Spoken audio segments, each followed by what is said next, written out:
full sprint and had his taser out. And he said, if you move, I'm tasing you. So I just stood there. So he grabbed me and threw me on my car, the hood of my car, hard enough to dent my car, the hood, and put me in cuffs and told me to sit down on the hood of my car. So. Welcome to the Mighty Process Server Podcast, where the stakes are high and the stories are real. Do you have what it takes? On this podcast, you will hear from the process servers on the front line, serving American justice one door at a time. Buckle in and turn it up, because it's time to roll.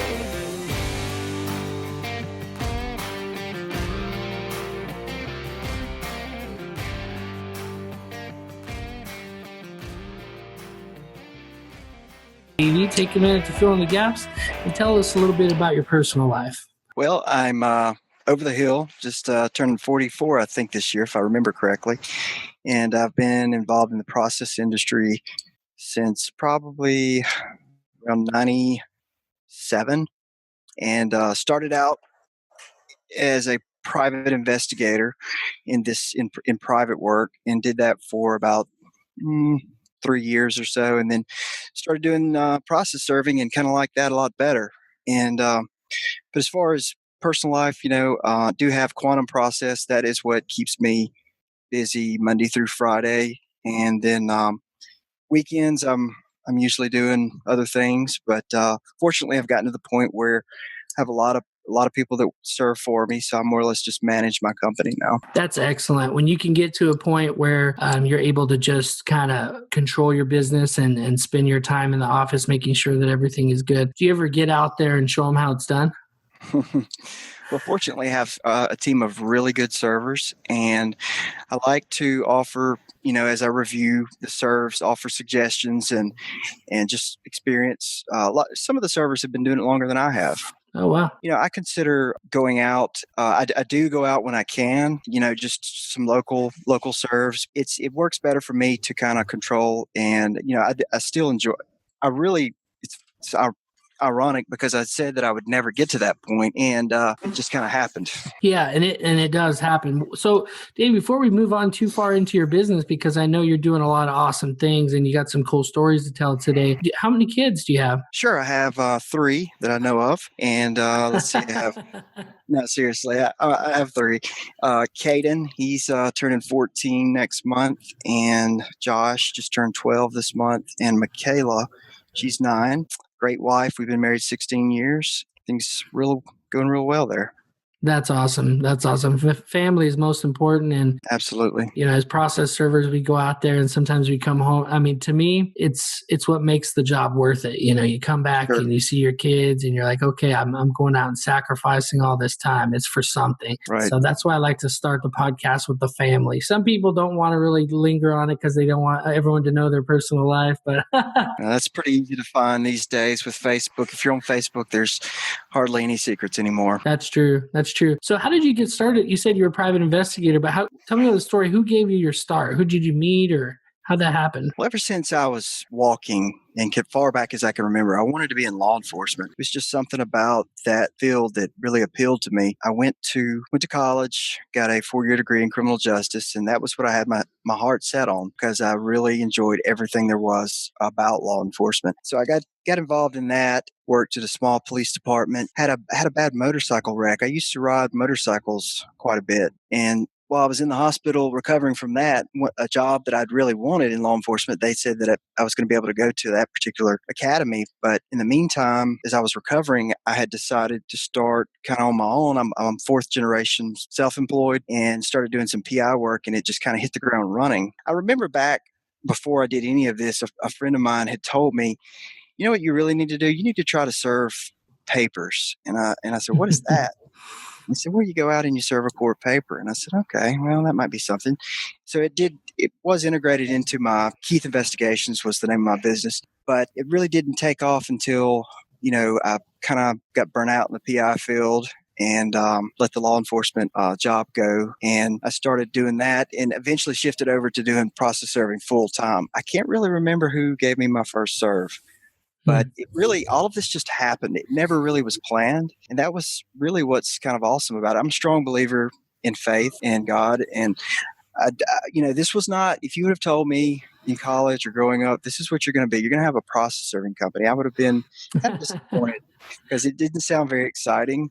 And I wanted a life full of excitement, but it just kind of happened, and that's the weird part about it. But it's built on itself and continues to do that. And today we do very little advertising because you don't have to really. So it just worked out. That's great. So you started your business and as private investigation, and do you still do private investigation? No, I tell people I still get calls for something that I haven't been doing for 16 years. And I tell them, if you offer me $50,000 to do a case, I don't think I would take it. Really? It's one of those things that, it's really good that it happened because actually that's how I met my wife. I was hired by my future mother-in-law at the time.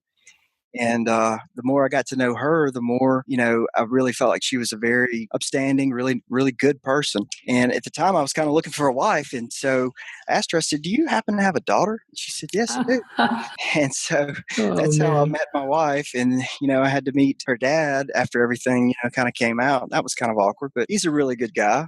And everything worked out. Davey, you got a lot going on, and there's a reason why you're on my show. I heard you tell an awesome story, and I wanted to get into the different stories, and that's what makes the podcast Process Server Daily such a cool podcast, and why we are getting more listeners every day. You're full of experiences, and let's get to your worst experience working in the field. Sure. My worst experience has probably been one of my greatest lessons. I am a hard charger. I don't give up. When someone doesn't want to be served, that made me more determined to get it done. And, I've learned over the years that not only is it, not a good idea to keep going when there is it's potentially dangerous served, but when someone just doesn't want to be served, I know that sounds counterintuitive to what we do, but there's serves that you should back off from. And the experience that I'll tell you about is one that has helped me understand how to do that, and how to, and if the situation is going bad, how to get another server in there, just get a fresh face or look at it from a different angle. But this happened probably around 6, 7, 8 years ago. But I had just a regular subpoena for deposition. It was in a domestic matter, and the person I was trying to serve was a teacher who happened to be a counselor as well for a child that was, caught up, in the divorce. You have the child custody. For whatever reason, the plaintiff needed to subpoena this teacher to have a deposition. So, I'm thinking this can't be any big deal. First mistake. Any kind of domestic service, you have to really do yourself a favor and read the complaint, kind of get a background, talk to the attorney to make sure there's nothing in there. I went to the house, or either I called the lady. I can't remember which one I did first. This week, I've done that before. Just say, "Hey, my name's Davy Keith. Have a subpoena I need to give you," and diffuse the situation. If there's any, kind of get a feel for the situation. And again, that sounds like, well, why would you want to do that? Then they're not going to come to the door. It's just different strategies. So I made contact, or I left a voicemail. Her husband called me back, and he was very, very upset, very belligerent, very rude. And I said, "Look, you're former law enforcement. I'm former law enforcement." I said, "This is nothing personal." I said, even I tell people to this day, if I give you the subpoena and you don't want to go, you do it. You do what you want to. It's up to you. This is still a free country. After that conversation, it was a clue that, especially some of the things he said, it probably wasn't the best idea to proceed with the service. But nonetheless, I did. Went out to the house, knocked on the door. Nobody would answer the door. Her car was there. So I kind of backed off for a minute and sat and thought. And I had this strategy. I no longer use it. But, squeaky wheel gets the oil, no matter who you're dealing with. And I knocked on the door for probably a couple minutes, not just beating down the door, just knocking the door, hoping that she'd get tired and come to the door and answer it, or either the police would get called. That was the strategy, because I had called the sheriff's department, said, "Hey, if you get a call, I'm at this address trying to serve this paper." "Okay, that's fine." And I checked with a neighbor. Neighbor said she's home. So after knocking on the door for 4 or 5 minutes, I did another little strategy, which was to leave, get in the car, drive around, stay, make the block or go a mile or two and return. And I can't tell you how many people I've caught outside looking around, seeing if anything's been disturbed. When I came back, she was leaving the house, walking out of the house, and a sheriff was pulling in. And I said, well, this is good. I'm going to get this served. Well, I saw who the deputy was, and that was the first major sign that I needed to just drive on, because I'd had problems with this deputy before interfering with service. I had talked to the sheriff about him, and he said, if you ever have a problem with him, just let me know. Well, I made the decision to go ahead and get out. And I didn't park behind him because, tactically speaking, they don't like when you block them in or whatever.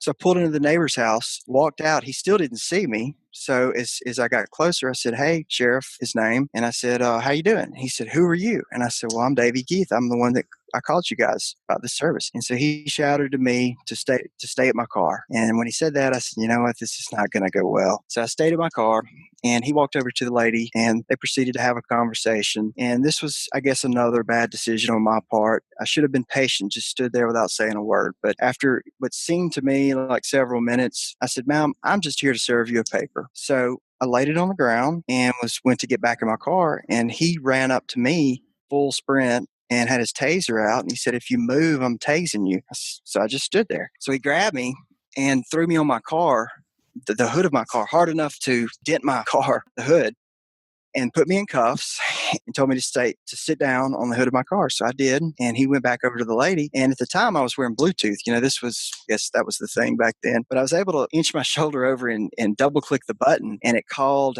somebody. And I said, hey, I need you to call this attorney, tell him to call the sheriff and tell him, what's going on. So anyway, the word got back to the client, who called the sheriff. Well, I stayed in cuffs, and he saw me talking on that. So he ran over, ripped it off my head, and said, you have any other phones? He was kind of screaming at me. I said, no, I don't. So he took me and put me in his patrol car. And I sat there for about at least an hour while they talked and talked and talked. So he gets in the car, doesn't say a word. We drive to the jail. Mind you, I've taken people to jail, but I've never been in jail, like incarcerated. So I'm not feeling very good about this situation. And when we get to the jail, he made some comments to me, about, welcome to my county, and this is what you get when you act stupid or something. And I didn't say anything. So they strip searched me and put me in an orange jumpsuit, put me in leg irons, and then also hand irons. They actually had me stand on the wall for about 30 minutes. And I didn't complain. I just stood there. Throw me in the drunk tank with another guy and made good friends with him. And so I'm thinking, this is really, I don't know what's going to happen here, because hours and hours and hours were going by. Here you are serving legal process, right? It's all about perception.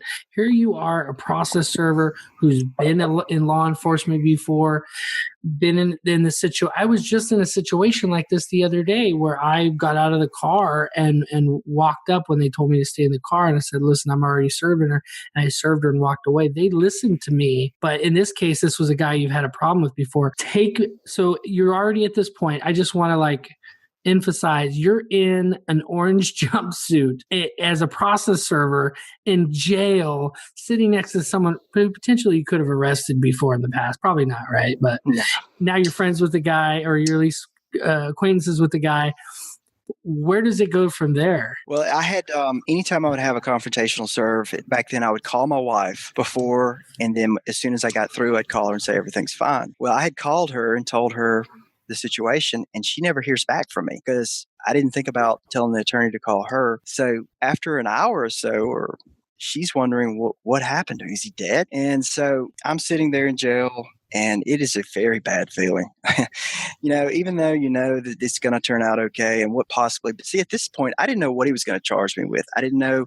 See, I carry a gun. I'm concealed carry permit, strong Second Amendment supporter. Obviously, I have a firearms business, and I don't believe I never, ever, ever want to shoot anyone. I have pulled my gun. That was the other bad service I was going to tell you about. So I'm thinking, okay, is he going to charge me, say something that I tried to use this gun? What story did they concoct while this time frame went on? They would never tell me what I was charged with, which was another problem. But, I'm in jail, and it goes for 8 hours. And finally, they tell me someone's here to see you, and it's my wife. So I get out, and they let me bond out. And turns out they had 5 charges on me. They impounded my car. I mean, it's just blown me away. What can you possibly be charging me with? Well, I'll tell you. Trespassing, criminal trespass, family disturbance, failure to obey a lawful order, and I think the other one was impersonating a police officer. I had a badge at the time, and this is another story we can talk about. It clearly said process server. I don't promote badges. I can go on and on and on about that, and not just this one experience. But anyway, and I had made it clear to her and her husband that I was a process server. I was not law enforcement, but they charged me with it anyway. So we get out, we go get my car, and this is about $2,000 by the time I pay the bond and getting the car back. I'm glad he didn't charge me with, say that I had, used the firearm in this, charged me with some really bad, it was all misdemeanors. Well, the next day, she finds out that I'm going to charge her with interference with process because in the state of Mississippi, Mississippi Code 97975, any person who interferes or avoids process can be charged with a criminal offense. So at this time, we've got attorneys. So her attorney calls my attorney and says, oh, wait a minute. She's going to, if you won't charge her with that, she's going to drop all her charges. And at the time, I was like, that's fine because I don't have any problem with her. My problem is with that deputy because he's the one who trumped this up. And there was going to be that one charge with him, which was disorderly conduct. So that went away. I had to sign that I wouldn't sue her. And I was fine with that because, she didn't want to be served and whatever, that's fine. But the way the deputy handled this, my bone was with him of contention. That took about it took about a year to finally go to court on this. And we're standing in court. He gets up in court and says that he told me to stay at my car. And he told me that 5 times. And I kept charging him or breaking away from my car. I got on the stand. I said, Your Honor, that's a complete lie. I said, I'm prior law enforcement. He told me to stay at my car. I stayed at my car. I said, that's not the truth. And he found me guilty anyway, went on the officer's testimony, which conveniently they don't have cameras or audio at the time. And the statement he had made to me in jail conveniently disappeared. Lightning had hit the jail is what they said and destroyed the recording. So I'm convicted of criminal disorderly conduct, which is a misdemeanor, but I wasn't going to let that lie. So I sued him for false arrest. I hired 3 different attorneys because the first one turned out to be a drunk. The second one just wasn't aggressive enough. And the third one was the right one. We started doing depositions with her and the deputy. All of a sudden, her testimony was not lining up with what he said I did. So they're beginning to think, uh-oh, we got a problem. She's saying that I stayed in my car, which was what I did. So they start talking, okay, we want to settle.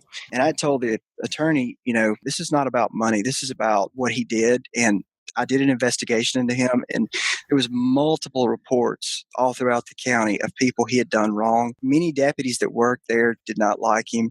So anyway, long story short, they offered a settlement. I went ahead and took the settlement, which was only cost me $10,000, all the attorneys and everything. It was a $13,000 settlement. So whatever, I made $3,000, but it was worth the learning experience. And ultimately, what happened was he got let go. I got the settlement, and I got that charge dropped. So it took me 2 years and $10,000 and a lot of mental anguish. But out of this, I have learned one important lesson: never, ever, ever assume that just because you're acting as an arm of the law, and that you're doing, even if you're not doing anything wrong, that you can't get in trouble or be charged with something. And when there is what I didn't know at the time was that he was friends with her husband, used to work on the force together. So this was kind of a brother, deal. When I encounter confrontation, severe confrontation, or when people are absolutely adverse to getting served, to back off the serve. And it's not worth me getting into a physical confrontation, getting sued, getting arrested. And sometimes I just send a different server. More often now, I send the sheriff's department. And we have a really good server here locally, which it wasn't in my county anyway. But that was a really big learning experience. So, Davy, that's an awesome thing to take from your story. I enjoyed that story. Tell me about, and there's a lot of them, I'm sure, in your life, but tell me about your greatest experience working in the field. I think that perhaps it is a culmination of people that I've been able to meet. I can't tell you on the number of occasions that I've been invited for dinner. I've been invited back to people's houses. In the South, people are very hospitality oriented. And when I go out to serve, and I've seen some of your videos, I don't come up there and say, I'm looking for so-and-so. I get up there and say, hey, do y'all believe we got that 6 inches of snow this year? Yeah. Or isn't it a beautiful day? And whatever I need to do to break the ice, because I'm there to get this job served, but I'm also there because you're dealing with people. And I tell people all the time, just because you're getting served with papers doesn't mean you've done anything wrong. That's why, I'm actually doing you a favor by being here. And I know you don't think that, but if I wasn't here to notify you of what's going on, you'd never know. People could railroad you in a court action. But the greatest experiences I've had are being able to meet with people and actually get very, very personal information of a situation and perhaps even share my faith. I have prayed with people on a number of occasions, and I'm not saying that to toot my horn. It's just because you get to meet people in probably I know when this happened to me, or anytime you've got a lawsuit hanging over your head, it's a very bad experience. And when you can actually offer comfort to someone in the smallest way, whatever that may be, that's been probably the greatest reward or best experience I've had, being able to help people hang on when this could be the straw that breaks the camel's back. And I've seen people, we all know people who've committed suicide, and this may be the very last thing that pushes someone over the edge. And I've had situations where people admitted to me, I was contemplating that. And I said, look, this is why you need to live. This is why you need to keep going. All this stuff is going to go away. This time next year, this is not even going to be an issue. So being able to meet the people, we have some people we've served so many times, and I've made really good friends. And I take all the server jokes in stride, about, if I'd have saw you coming, I'd have ran the other way. Yeah. A lot of people say that. So it's hard to nail down one exact one. But I do have one. I just can't really say. I just can't go into details. But she was basically, being sued and had no money and was trying to raise some kids. And we were able to help her in a small way. And that was probably one of the most rewarding things. That's awesome. So there's a couple things I got from your story. So first of all, you're human. We're all human. We get out there, we're out there serving. Yeah, we don't want the feeling of rejection, the feeling of somebody like yelling at us. We don't want that. But the truth is, when you get out there, you do have a job to do.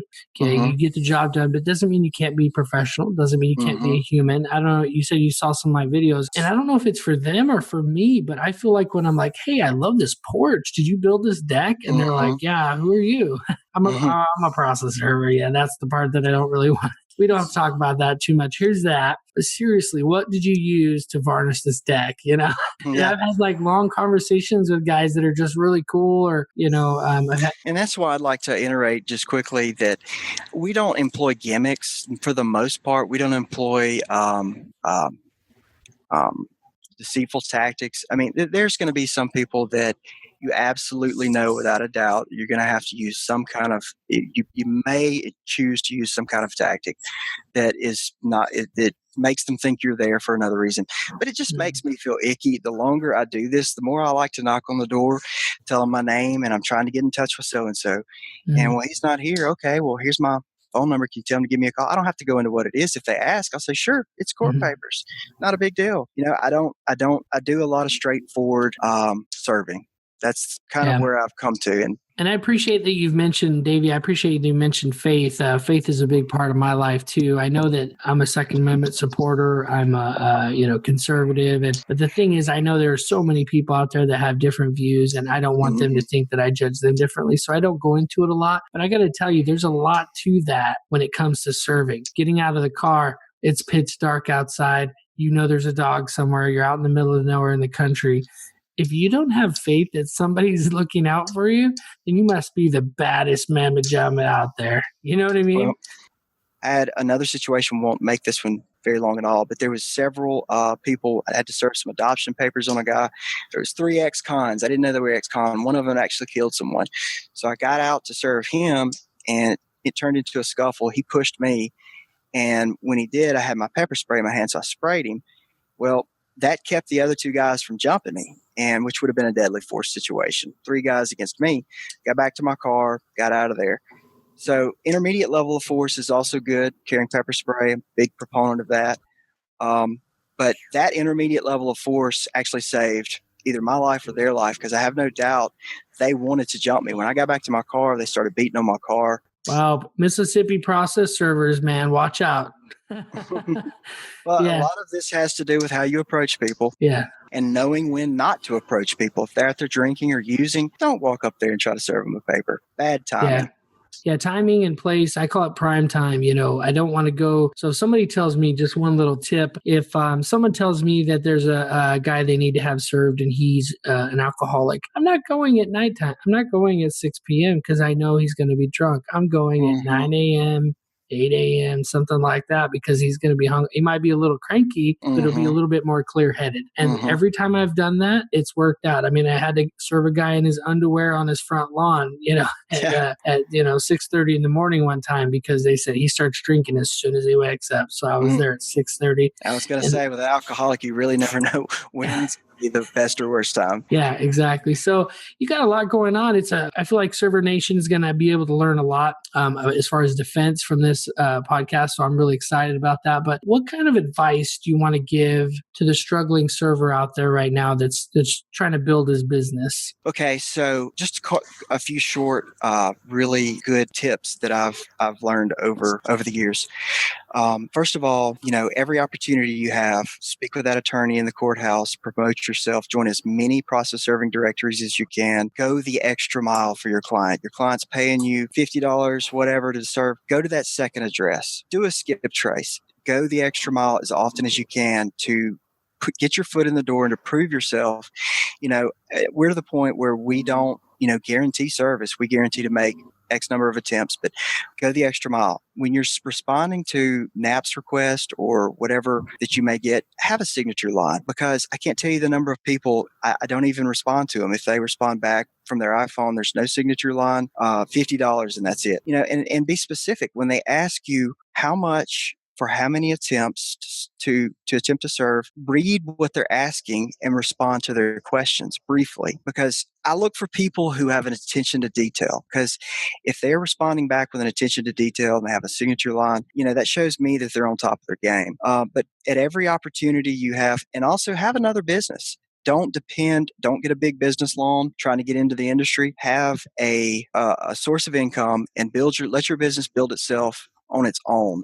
Don't go out and get a $20,000 loan. Think you need that. All of my businesses were built from the ground up. Didn't start with a huge buy-in. You don't have to have costly process server software.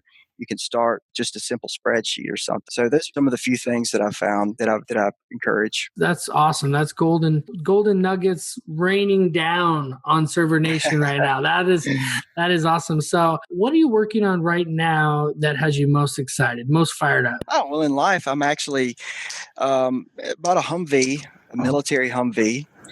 And awesome. Just playing with that. There's so many.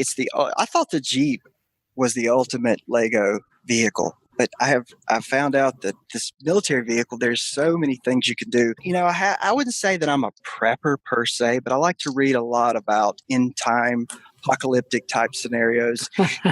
So I'm working on my Humvee. I think I was painting it, because you can spray paint it and it looks cool. Don't even you could just sit there with a spray can. And so I'm doing that, and I see my daughter kicking the soccer ball, and I think to myself, probably should go over there and kick the ball with her. Well, I got back focused on what I was doing and looked up. She's kicking the ball. I should go kick the ball with her. So the third time, I say, okay. So I put the paint can down. I go over there, and we kick the ball for like 30 minutes. That probably was the most important thing I did that day, because no matter what I have on my agenda, it's so easy as a workaholic, I guess you would say, or as a very focused person, to forget some of the most important things, and that's making sure that you spend time with your children and your wife. Because I can tell you, when I was out serving from dawn to dusk, that it affected my family life. And sometimes, unfortunately, early on, you may have to do that. But, once you can get to where when you have time, for me, the most important thing is trying to remember it's not all about me. I've got other people in my life I want to do things with, that I need to do things with, so that it will build that, good relationships. Yeah. Proper planning prevents problems has always been my 5 P's that I remember whenever I start planning. And I want to bring that up only because I have the similar situation. I call it promptings, if you will. I get prompted okay, a good example similar to your painting example. I'm on the couch playing with my iPad. I'm always creating new graphics for the Mm-hmm. podcast or something using Canva. And my daughter's like, Daddy, you said you were going to play Barbies with me. And, she's got this little dollhouse and she's this perfect little girl. And she's only 5. So, and so I'll go play with her. But sometimes I'm like, okay, you set the Barbies up on the table for tea time and then I'll come. I'll come. Once you got that ready, I'll come. It's just me putting it up. One of the things that I found out is you don't have to necessarily spend vast amounts of time doing these things. It can be simple as 5 minutes doing something. And to them, that, I don't know, they're on a different time scale. Little things can really make a big difference. And that's why I go back to when you're out serving and you say a kind word to someone while you're serving, or you actually make a friend out of a person than an enemy. Words make a difference, and little words can make a huge difference in people's lives. And that prompting that you're talking about may be something that you need to say to that person that could actually alter the course of their entire life. That's so true. That's so true. I had a friend that called me. He wasn't my friend. I wasn't sure. I was kind of mean to him in high school. And one time, and I really liked him actually when we were adults. I didn't understand why I treated him the way I did in high school. But he called me pal. He goes, "Hey, pal, I'll see you tomorrow." And just him saying pal was like, wait, are we cool? I think we're cool now, and it was just like that one word. So it's so powerful what one word can do. And so, what is your favorite skip trace tip or trick? Don't overlook the obvious. Take that person's phone number, plug it into Facebook, and if they listed that number with Facebook, it'll pull them up. It's so easy. I mean, a lot of people know that, but some people don't. No, that's a good one. I can't tell you how often I go on Facebook and I'll type in someone's name and I'm like, I can't find them. And I'm like, oh yeah, I have their phone number. And it works. Exactly. And, there's multiple easy skip tracing tools to use, which of course we all know the credit headers, which is a base. And that's the thing I tell, especially new service or anyone for that matter. A skip trace is not just a report you run and then you give them an address. It's for us, we get a verbal verification from a friend, neighbor, relative, or other person. But I don't want to get too far into that without answering your question. So, what is your favorite tool for defense? I'm going to go with my firearm. It's not just to protect me. It may be to protect my family or someone else. Everyone in Mississippi, nearly everyone in the South has a dog, and those dogs can be quite dangerous at times. But I don't carry the weapon for intimidation or any kind of anything like that. It's concealed. But if I my gun is on me 99.999% of the time, and it's not that I'm afraid. I'm not afraid at all. Mainly because I have a gun and I have God. God, I depend on Him. But yeah, I'm not going to give up my gun. I'm not going to give it up very easily. Based on any past experiences of never having to be in a deadly force or deadly situation, does not in any way change any statistic that you could be. So a lot of people use their past experiences to I keep it in my car. I keep it by my bed when I'm in the living room. Home invasion could take as little as 3 seconds before they're in. So I always warn people to never use your past experiences as a template to try to figure out what could happen in the future. What book would you recommend? Okay, this is where it gets weird. I like to read post-apocalyptic dystopian fiction. It's a mouthful. I'll have to put that in the show notes so we can read it. Yeah, well, it's about what would you do if basically the world, your life ended as you know it, an EMP, any kind of disaster. And I don't really like to get into the zombies. I like real world stuff. I love military history. I have a book about one of the most prolific snipers in the War of Northern Aggression, Civil War. That is really good. But right now I'm reading a C.G. Cooper book. I can't even remember the name of it. But the one I would recommend is The Survivalist. It's a very good series, very well written, and the only thing I'll tell you, if you start reading it at night and you get into this kind of stuff, I'll look over at the clock and it'll be 3 a.m. and I'm like, oh man, gotta get to bed. Okay. What's the greatest advice you've ever received? Greatest advice. My grandfather, before he died, he would tell me about the Depression, the Great Depression, and coming up through that. And I wouldn't say I don't know if this is the greatest advice because that's such a profound statement, but that's just what comes to my mind. Some of the things he told me, and he told me this: get out of debt and stay out of debt. Because if you're in debt and things go bad, you'll lose everything. But if you're out of debt and what you have will remain yours. And I've taken that and applied that. That's good. What would you do if you woke up today, had all of the same skills and knowledge, had no clients, a smartphone, a car, and only $100? What would you do in the next 7 days to grow your business? Well, I'd burn that smartphone up I go to the MississippiBar.org and I get email addresses and I start sending out emails. And I make it enticing for them to want to use me. Your first service is free. I want to get your business. Anywhere I could find where potential clients would be, and selling myself, as far as selling my product, not myself, selling my product of what I can do. The $100, I'm probably going to have to spend that on gas to figure out which areas I'm going to go to. Getting my name out there any way I can, and not really doing it in a cost-effective way.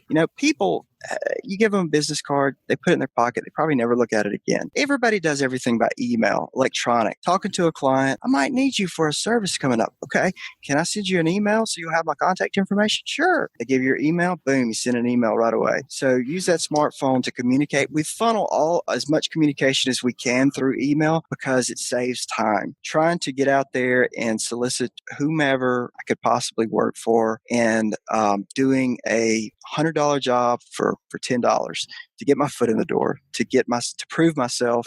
And eventually you have to, kind of draw a line there of what you're going to do. You don't want to run yourself in the ground. No, I love that feedback. I love the Bar Association. That's really outside the box. I love the email. In the legal industry, we live and die by our emails, same as they used to live and die by their fax machine before, right? Mm-hmm. Now it's the email. So Mm-hmm. I love what you shared about the email, about getting people's email. People live and die by the email. This is one thing I want to add to what you said, and then we'll wrap it up. If you could send one extra email a day, just one, think about it. That's 365 emails that you didn't send, that you haven't been sending now. Mm-hmm. And maybe it's not an email, maybe it's a phone call. Go the step further, right? Mm-hmm. To get their email. Maybe you don't have their email address. I think that so many people, though, they have a mental block that says, there's nothing I can do as a person, I'm not lucky enough. And these are like stories that we tell ourselves inside, Mm-hmm. and you got to conquer those. Okay, you got to conquer those. So, David, I love what you've shared so far about everything has been awesome. You've been dropping major value bombs on us today. I know we could probably talk for another 2 hours. You're full of stories. Mr. Keith, this has been fun. What is the best way that we can connect with you? And then we'll say goodbye. Sure. As previously mentioned, email's great. Keith@quantumprocess.com. My wife told me, you've got to, I was complaining about someone's email address being complicated. She's like, you have a complicated. And I was like, I came up with a business name, sitting in bed one night, and the next day decided to call myself, I read it out of a book. But email KEITH at quantum, QUANTUM process.com. And of course, my phone number is cell phone number. I'm not afraid to give that out. So many people are afraid to give their cell phone out. Anyway, 601-319-2675. I'm on Facebook. You can actually Google Davy Keith and my website will come up. I'm real easy to find. I don't really have many secrets when it comes to how do you find Davy Keith. So, Davy, I want to personally thank you for coming on the show. I know Server Nation appreciates all of the value bombs that you dropped today. I've been impressed with your story, and I'm excited to share it with the world. Until next time, Server Nation, you've been served up some awesomeness by Davy the Black Belt and Mighty Mike, the podcast server. And that's a wrap for today's episode of the Mighty Process Server podcast. But before we go, a huge shout out to our sponsor, MightyWebsiteBuilder.com. In the fast-paced world of legal support services, your online presence is crucial. MightyWebsiteBuilder.com empowers legal support professionals with high-performing, sleek websites that make a lasting impression and land you more clients. Visit MightyWebsiteBuilder.com to elevate your digital footprint. Until next time, stay safe out there and live mighty.